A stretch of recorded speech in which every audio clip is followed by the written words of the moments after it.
Hello friends, welcome back to our channel. இன்றைக்கி நம்ம ஒரு சிம்பிள் சாம்பார் ரெசிபி தான் பார்க்க போகிறோம்.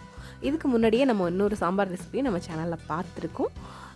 இருந்தாலும் ஒருத்தவங்களுக்கும் ஒரு மாதிரி டைப்பில் சாம்பார் செய்வாங்க. ஒவ்வொரு ஊர் சைடில் ஒரு மாதிரி சாம்பார் செய்வாங்க. இது ஒரு ஈஸியான சாம்பார் தான். எப்படி செய்யலான்னு பார்க்கலாம். வீடியோக்குள்ளே போகலாம் வாங்க.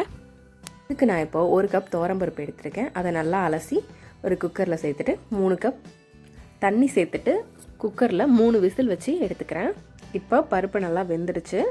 இதில் தேவைக்கேற்ப தண்ணி சேர்த்துக்கிறேன். இப்போது ஸ்டவ்வை லோ ஃப்ளேமில் வச்சுட்டு 3 தக்காளி கட் பண்ணி சேர்த்துருக்கேன். ஒரு பாதி வெங்காயம் கட் பண்ணி சேர்த்துருக்கேன். ஒரு கொத்து கருவேப்பிலை 3த்தையும் ஆட் பண்ணிக்கிறேன். இதில் நான் கத்திரிக்காய், அவரைக்காய், சவ் இதெல்லாமே கட் பண்ணி க்ளீன் பண்ணி சேர்த்துருக்கேன். நீங்கள் உங்களுக்கு தேவையான காய்கறி சேர்த்துக்கோங்க. மாங்காய், முருங்கைக்காய்லாம் சேர்த்தா இன்னும் டேஸ்ட்டாகவும் இருக்கும், ஸ்மெல்லும் ரொம்ப சூப்பராக இருக்கும்.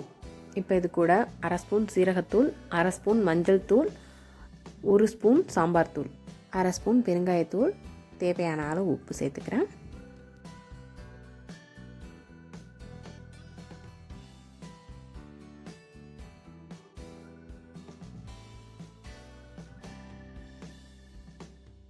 இந்த மசாலா எல்லாத்தையுமே நல்லா கிளறி விட்டுக்கிறேன்.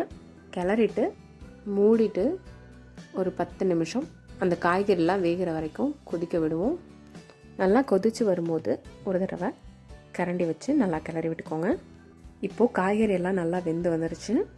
இப்போ நம்ம ஸ்டவ் ஆஃப் பண்ணிடலாம். இப்போ ஒரு கடாயில் 2 ஸ்பூன் எண்ணெய், 1 ஸ்பூன் கடுகு உளுத்தம் பருப்பு, 2 வரமிளகாய், ஒரு கொத்து கருவேப்பிலை, ஒரு பெரிய வெங்காயம் கட் பண்ணி சேர்த்துக்கிறேன். இப்போ இது எல்லாத்தையும் நல்லா வதக்கிக்குவோம்.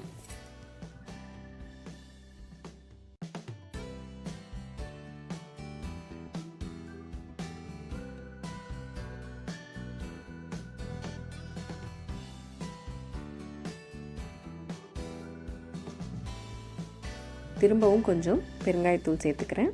நல்லா வாசனையாக இருக்கும் அதுக்காக. இது கூட 1 ஸ்பூன் மிளகாய்த்தூள் ஆட் பண்ணியிருக்கேன். பட் ஆனால் அந்த கிளிப் மிஸ் ஆகிடுச்சு. நீங்களும் சேர்த்துக்கோங்க கண்டிப்பாக. அவ்வளோதான். இப்போ நம்ம தாளிச்சதை வேக வச்சு வச்சுருக்க பருப்பு காய்கறியில் சேர்த்து கிளறிடலாம்.